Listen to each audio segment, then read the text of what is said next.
Hello everyone, welcome back to the RedSeaPodcast. Welcome back to an earlier one, a quicker one, and welcome back to a more positive one in contrast to yesterday night.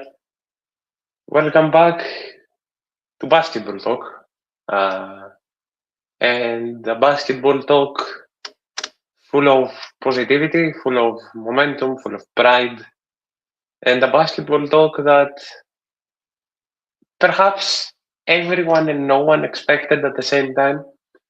A basketball talk, of course, given our insane win against Partizan. A Partizan that's full of toxicity, a Partizan that's full of chaos, players that are treated like nothing, a change of coaching, an owner that seems to not give anything about the club, and a team that's deservingly so dead last.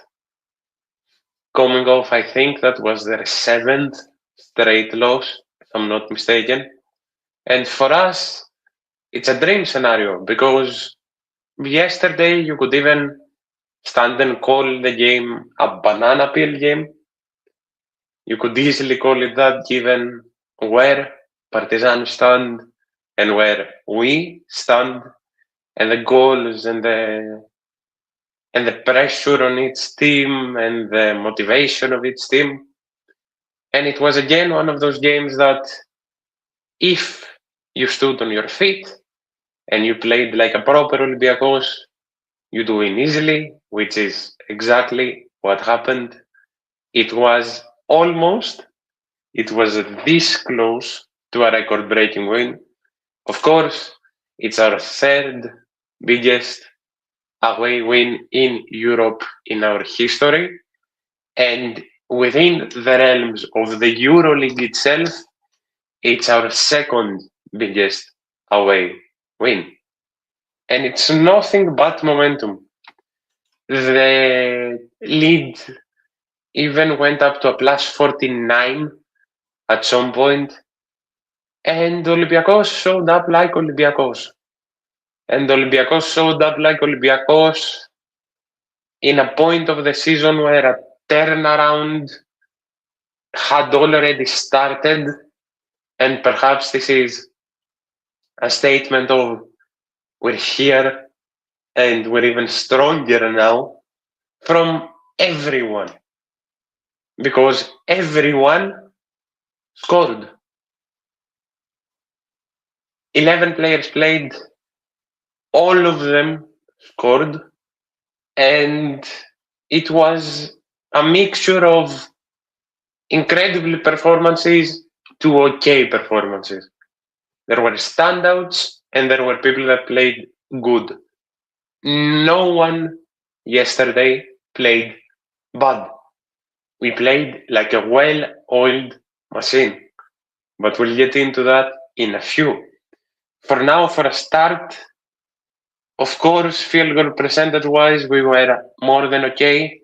We had 66 from mid-range, 44% from the threes, which left us with a very, very solid 39 out of 71, which of course is 55%. Rebounds, we dominated 45 to 29. Assists, again, dominated, moving the ball flawlessly.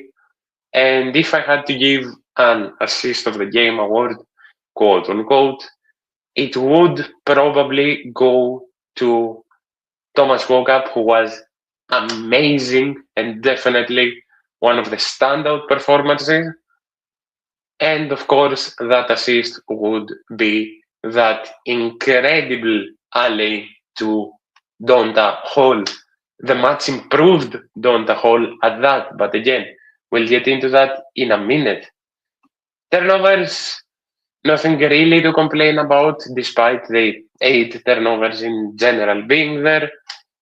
We were leading the entire game. And honestly, there is not much more to comment on because it simply was proper Olympiacos basketball. It was a basketball show. It was a basketball parade per se, and we did exactly what we needed to do. Now, getting more into personal performances and starting off with who was my MVP and the man that has completely turned his season around. Not that he was bad. Let me preface that because I've gotten a lot of comments in regard to that.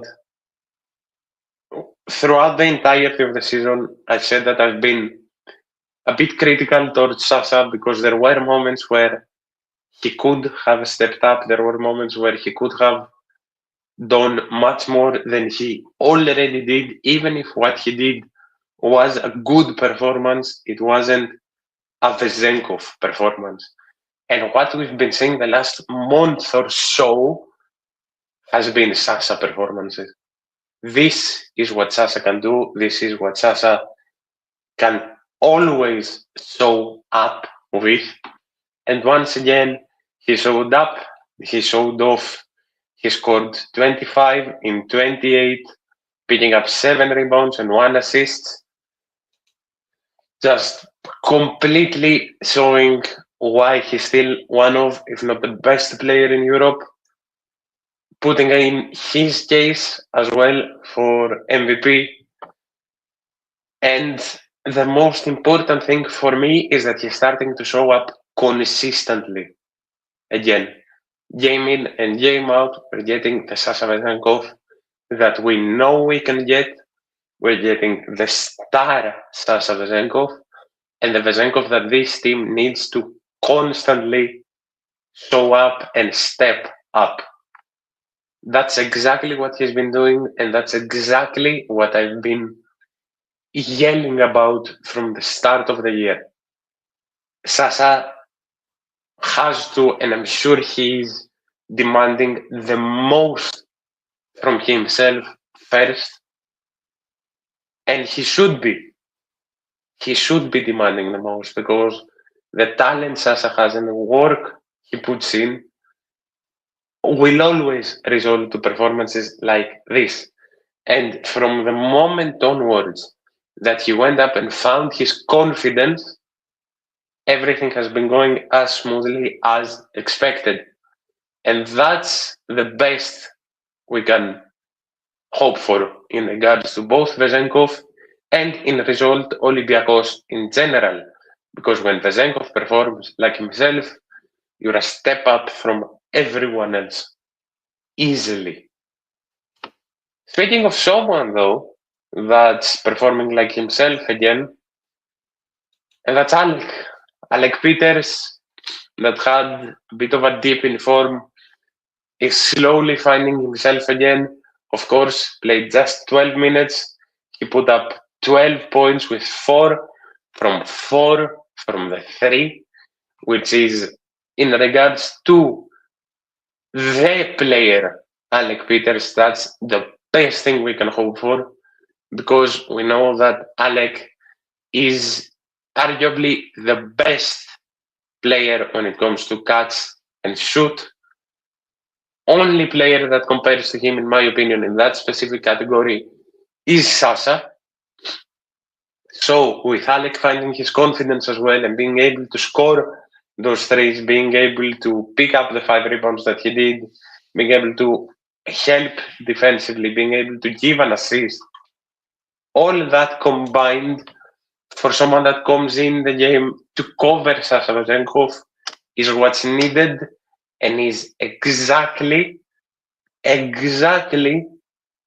if not more, right?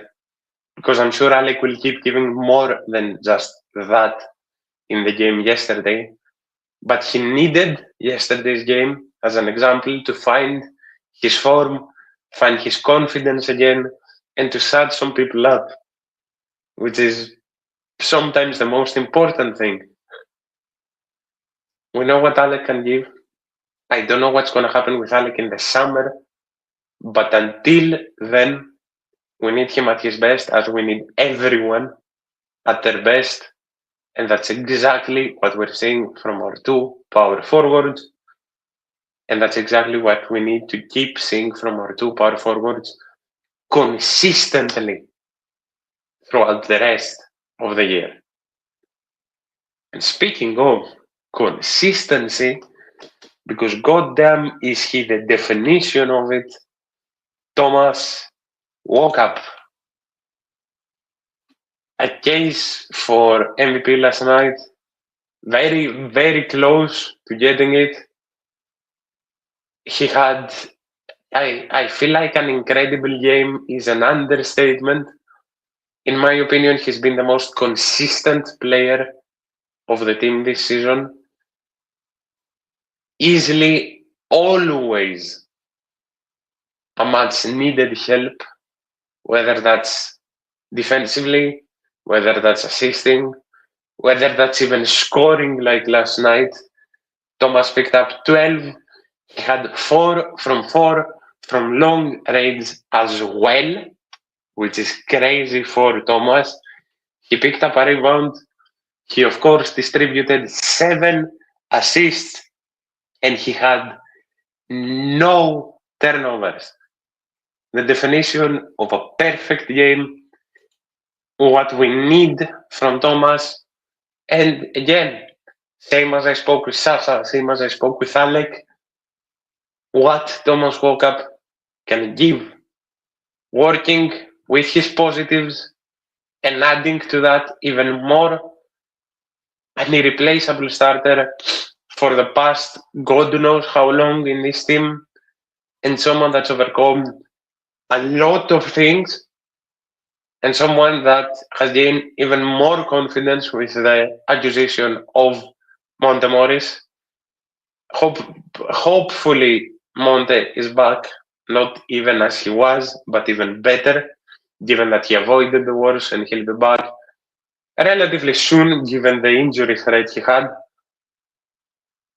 We're seeing a different walk-up, and we're seeing a walk-up that not a lot of people expected, even from our fan base, and I'm very happy that we're seeing this walk-up because he is a necessary piece in the needed and deserved success that this team needs to have this season. And looks like, knock on wood, it's gonna finally have.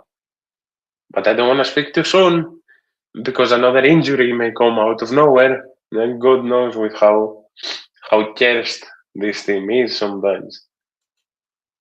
I want to touch on this as an entirety, but I'll break it up a bit.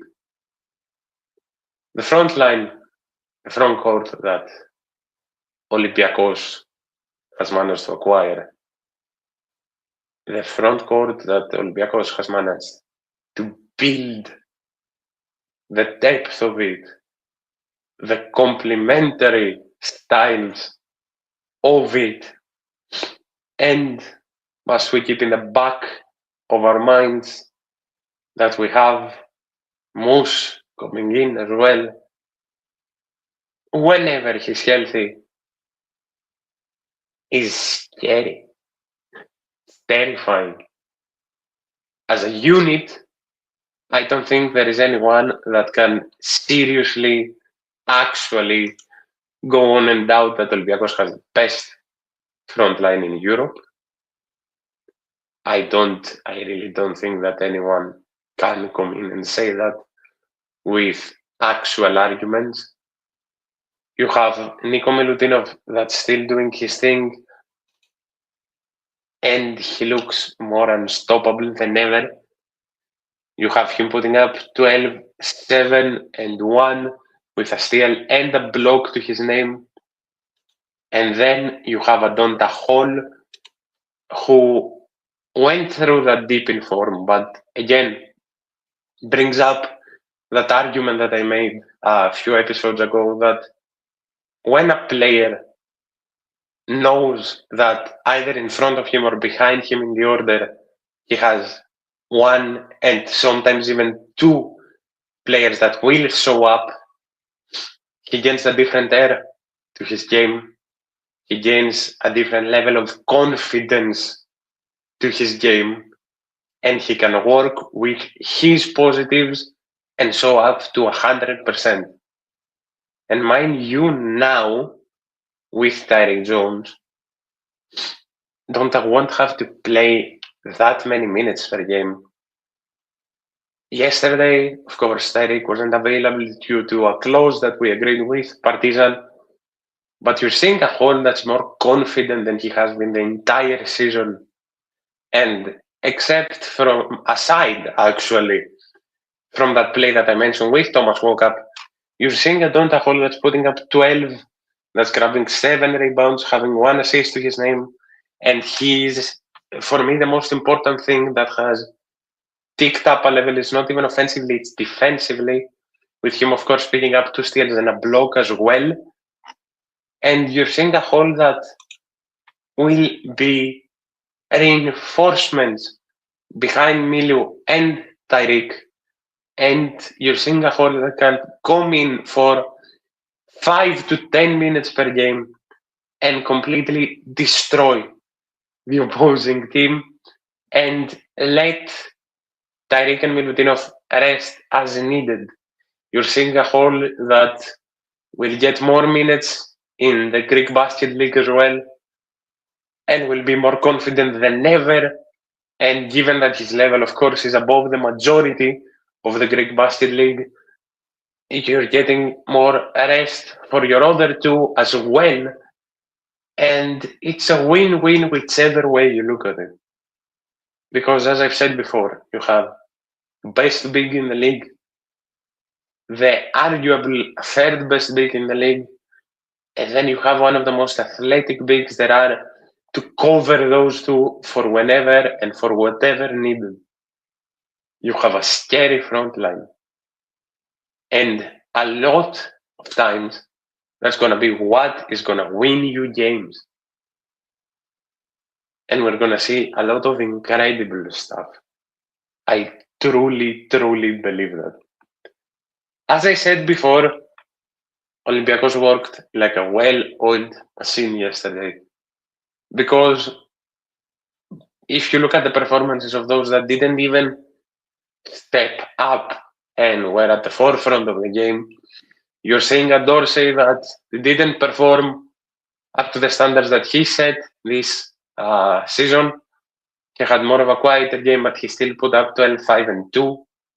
You saw Anilikina that put up 6, 2, and 2 and was very good, both off ball, both defensively.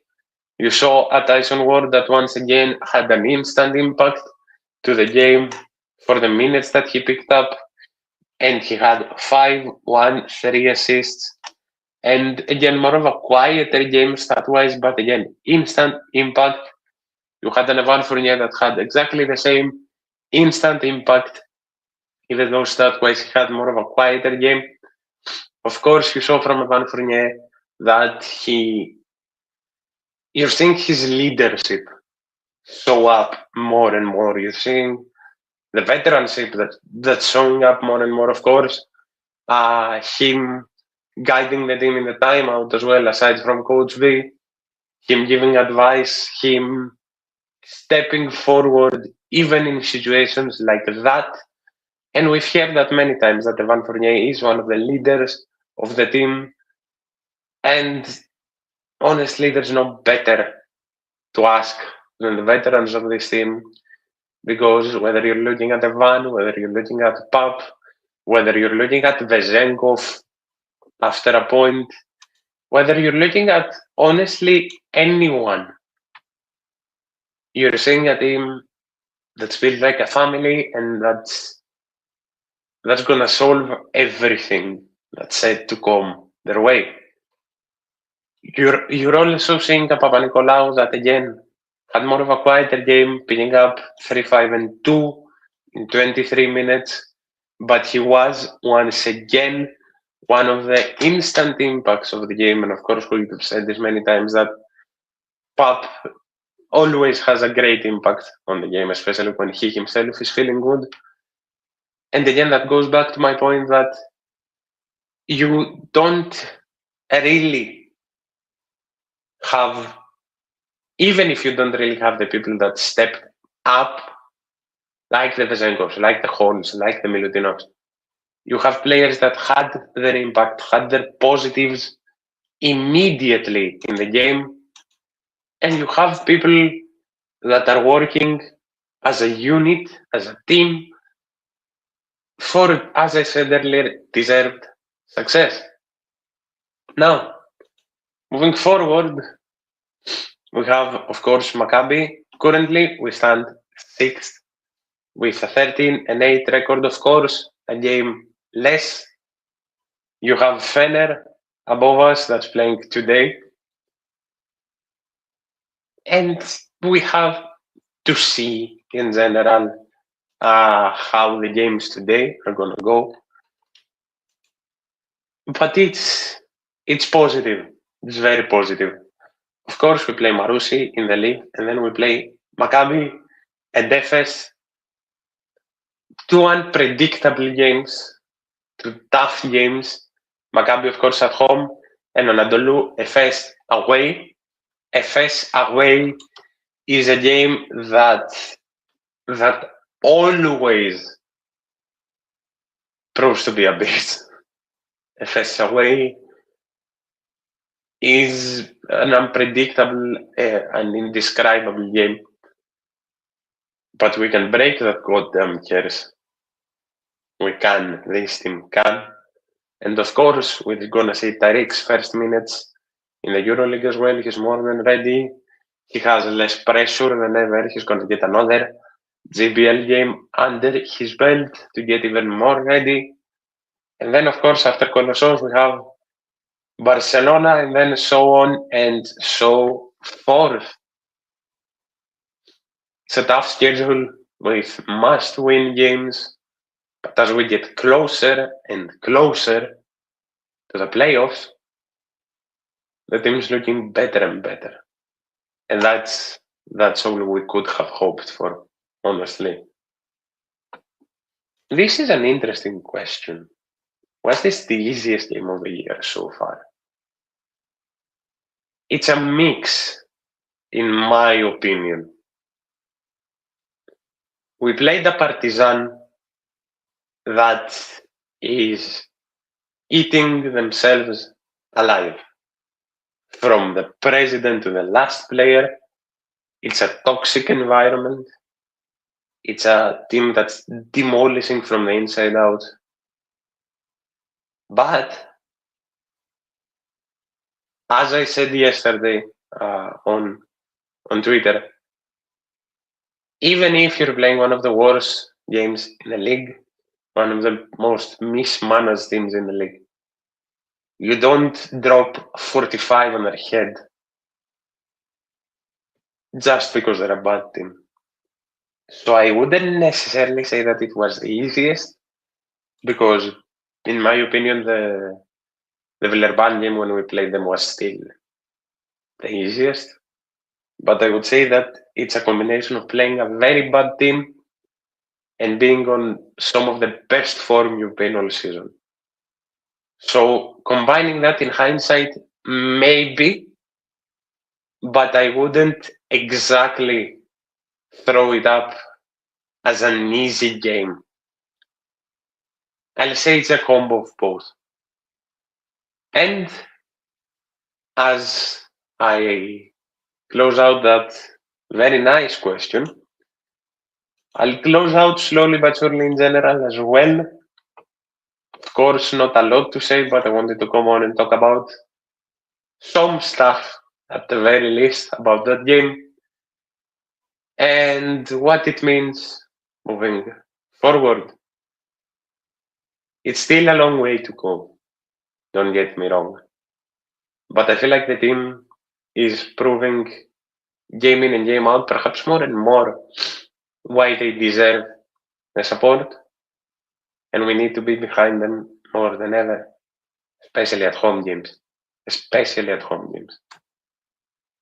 We have a lot to say this season in all competitions still.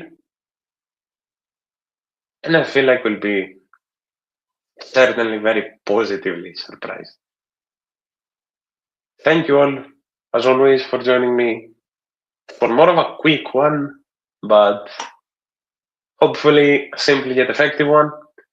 Hope you all enjoyed. Everything you need social-wise is down below. I am going to get a vlog up hopefully by tonight, since you all still asked for it. So keep an eye out for that. And of course, everything else is gonna be covered like normal. Message me, comment anything you want, everything and all interactions are open, like always. And I'll see you all in the next one. And before I forget, because I almost did, we hit 1,000 followers on Twitter, the first platform that's hitting 4 digits. And that's a mad number to me. There's a lot of milestones that are very close to happening, and the show's doing better than ever. And for that, I can't express my gratitude enough. But what I can promise you is that bigger and bigger things are coming. And that's not that's not just thanks to me, that's thanks to all of you as well. And because my voice is giving out and I don't want to tire you, as always, thank you all so much, and I'll see you in the next one.